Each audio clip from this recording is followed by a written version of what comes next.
ತೋರಿಸ್ತಾರೆ. ಯಾಕಂದರೆ ಇಂಥ ಜನ ಆಗಿದೆ ಬಾಡಿಗೆ ಬಿಟ್ಟು ಹೋಗ್ಬೋದು ಅಂತ ಬಿಟ್ಟು ಕೊಡ್ಬೋದು. ಅಂಥದ್ದು ಇವರು ಅದಕ್ಕೆ ಕೇದಿಗೆ ರಿಶ್ವರ್ ಅವನಿಗೆ ಚಾನ್ಸ್ ಇಲ್ಲ. ರಿಶ್ವರ್ ಫುಲ್ ಅವನಿಗೆ ಫ್ಯಾಮಿಲಿ ಹೊರಗಿನ ಅವರಿಗೆ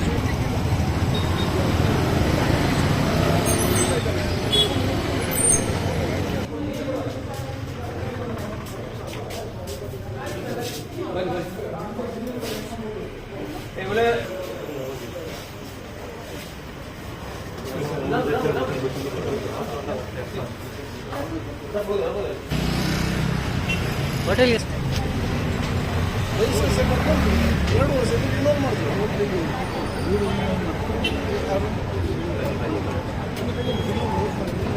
ಯಾಕೆಂದರೆ ಬಿಲ್ಡಿಂಗ್ ಆಗ್ತಾಯಿದೆ ಇದಕ್ಕಿಂತ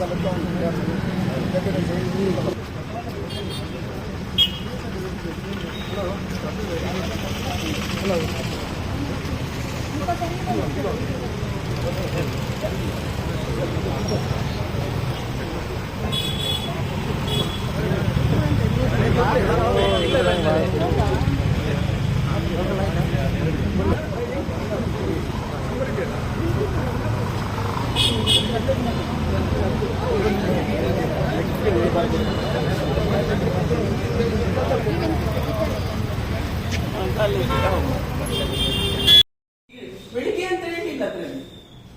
ಅಲ್ಲ, ಬೆಳಿಗ್ಗೆ ಅಂತ ಹೇಳಿಲ್ಲ.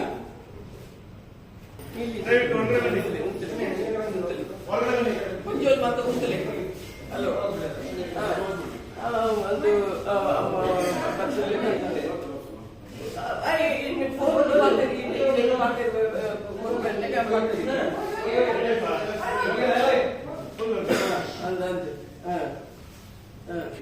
ಅದು ಕಾನೂನು ಹೆಂಗು ಗೊತ್ತುಂಡು. ಕಾನೂನು ಸದನದ ಗೊತ್ತಿರ ಪಾತೆ ಎಲ್ಲ ಬೀಗ ಎಂಕದ ಬೀಗ ಪಾಡು ಆಯ್ತು. ಸೀಲ್ ಪಾಡ್ಲ ಸೀಲ್ ಹಾಕ್ಲಿಕ್ಕಿಲ್ಲ.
ಹಲೋ,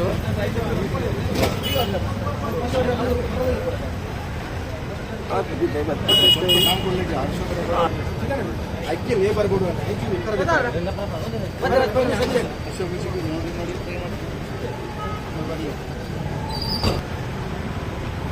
ವಿವರ್ಸ ಹೇಳಿದ್ರು ನಮ್ಮ ವಿವರ್ಸ್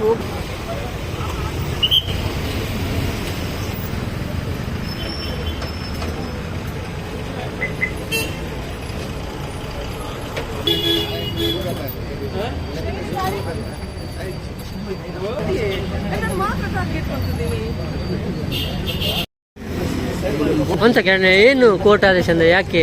ಆ್ಯಕ್ಚುಲಿ ನಮಗೆ ಬಂಟ್ವಾಳ ತಾಲೂಕು ಕೋರ್ಟಿನ ಆದೇಶ ಇದೆ, ಇದನ್ನು ಅನಧಿಕೃತವಾಗಿ ನಡೆಸ್ತಾ ಇದ್ದಾರೆ. ಆ ದೃಷ್ಟಿಯಲ್ಲಿ ಕೇಸ್ ಹಾಕಿದ್ರು. ಅದರ ಬೇಸ್ ಮೇಲೆ ನಾವೀಗ ಹೋಟೆಲ್ ಅನಧಿಕೃತವಾಗಿ ಬಿಲ್ಡಿಂಗ್ ಆ್ಯಕ್ಚುಲಿ ಹೋಟೆಲ್ ಹೆಸರಿಗೆ ಬಂದಿದೆ. ಹೋಟೆಲ್ ಹೆಸರಿಗೆ ಬಂದಿರೋ ಇದರಲ್ಲಿ ನಾವು ಅದನ್ನು ಬಂದ್ ಮಾಡಿದ್ದೀವಿ. ಏನು ನೋಟಿಸ್ ಇಲ್ಲದೆ ಏನು ಕಾನೂನು ಬಾಹಿರವಾಗಿ ನನ್ನನ್ನು ಇಲ್ಲಿಂದ ಹೊರಗೆ ಹಾಕಿದ್ದಾರೆ. ನಾನು 40 ವರ್ಷದಿಂದ ಇಲ್ಲಿ ಹೋಟೆಲ್ ಉದ್ಯಮ ನಡೆಸಿಕೊಂಡು ಬರ್ತೇನೆ. ಟ್ಯಾಕ್ಸ್ ಕಟ್ತಾ ಇದ್ದೇನೆ, ಬಿಲ್ಡಿಂಗ್ ಟ್ಯಾಕ್ಸ್ ಕಟ್ತಾ ಇದ್ದೇನೆ. ಆದರೂ ನನಗೆ ಇಲ್ಲಿ ರಿಸೀವರ್ ನನಗೆ ಮತ್ತು ಅವರಿಗೆ ಯಾವ ತಮ್ಮ ಕೋರ್ಟಿನಲ್ಲಿಂದ ನನಗೆ ಯಾವ ವ್ಯಾಜ್ಯ ಇಲ್ಲ.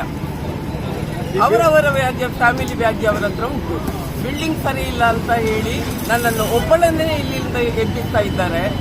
ಅವನು ನನ್ನ ಹತ್ರ ತುಂಬ ನನ್ನ ಹತ್ರ ತುಂಬ ಹಣ ಡಿಮಾಂಡ್ ಮಾಡಿದ್ದಾನೆ. ಕೊಡ್ಲಿಲ್ಲದಕ್ಕೆ ಇದು ಮಾಡಿದೆ. ನಿಮ್ಮ ಅಂಗಡಿ ಮಾತ್ರ, ಬಾಕಿ ಅಂಗಡಿ ಅಲ್ಲ? ಯಾವುದಿಲ್ಲ. ಅಲ್ಲ, ಏನ್ ರೀಸನ್ ಅಂತ? ಬಿಲ್ಡಿಂಗ್ ಸರಿ ಇಲ್ಲ, ಬಿಲ್ಡಿಂಗ್ ಸರಿ ಇಲ್ಲ ಅಂತ. ಬಿಲ್ಡಿಂಗ್ ಸರಿ ಇಲ್ಲದ್ರೆ ಎಲ್ಲರನ್ನೇ ಎಬ್ಬಿಸಿ ನನ್ನನ್ನು ಒಬ್ಬಳನ್ನೇ ಯಾಕೆ ಮಾಡಿ? 40 ವರ್ಷದಿಂದ ವ್ಯಾಪಾರ ಮಾಡ್ತಾ ಇದ್ದೇನೆ, ಟ್ಯಾಕ್ಸ್ ಕಟ್ತಾ ಇದ್ದೇನೆ, ಅಗ್ರಿಮೆಂಟ್ ಆಗಿದೆ ನನಗೆ. ಇಲ್ಲಿ ಇದು ನಟೋಜಿ ಕಲ್ಯಾಣ ಮಂಡಳಿಗೆ. ನಿಮ್ಮ ಹೆಸರು ಹೇಳಿ? ನನ್ನ ಹೆಸರು ನವೀನ.